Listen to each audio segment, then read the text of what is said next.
So, nagpakulo po tayo ngayon ng tubig para po ilagay natin yung rice cake para lumambot siya. Nilagyan ko yan ng oil at saka cooking oil at saka yung salt para may namnam.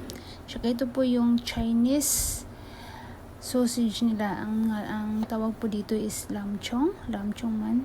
Tapos pag sumabilisan lang po tayo, tinanggal ko na yung rice cake at hinalo ko na agad-agad yung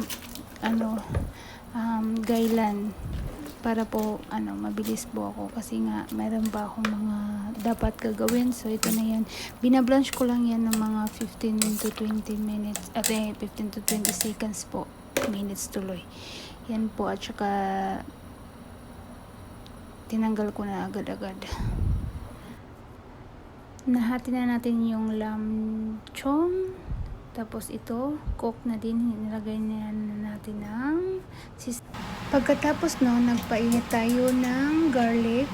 So, stir fry na natin yung garlic. Painit ng oil pala. Tapos nilagyan ng garlic. Ganon. Ano ba yan? Tapos, nilagay natin yung Chinese sausage. At halo-haloin lang. Ikot-ikotin lang hanggang maluto siya.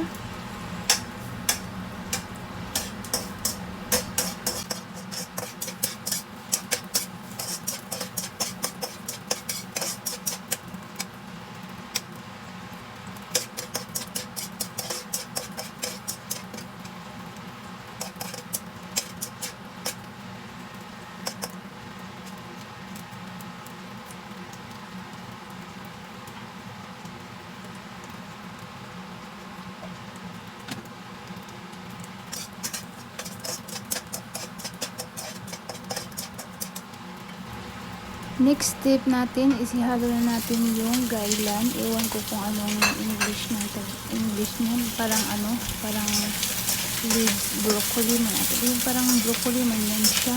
Ewan ko kung anong gusto yun na yung mag-adjust. Yan, ikot-ikutin, halo-haloin lang natin. Ganyan. Para maluto hanggang matuyo siya, maluto siya.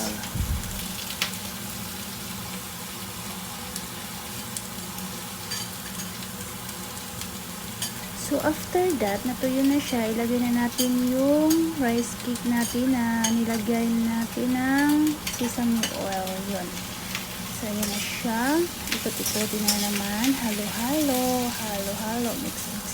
Ganun lang siya. Kadali magluto, guys.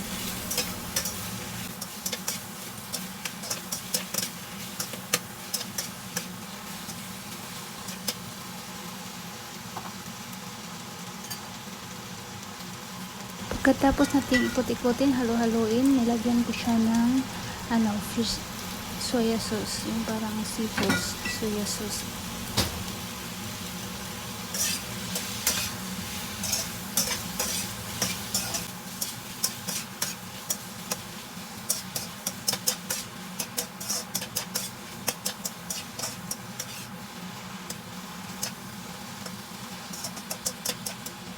After 15 minutes nating pag-ikot-ikot, pag-mix-mix, pag-halo-halo, yan na po yung finish natin na kailan with lamchong Chinese version, Amao version. Thank you!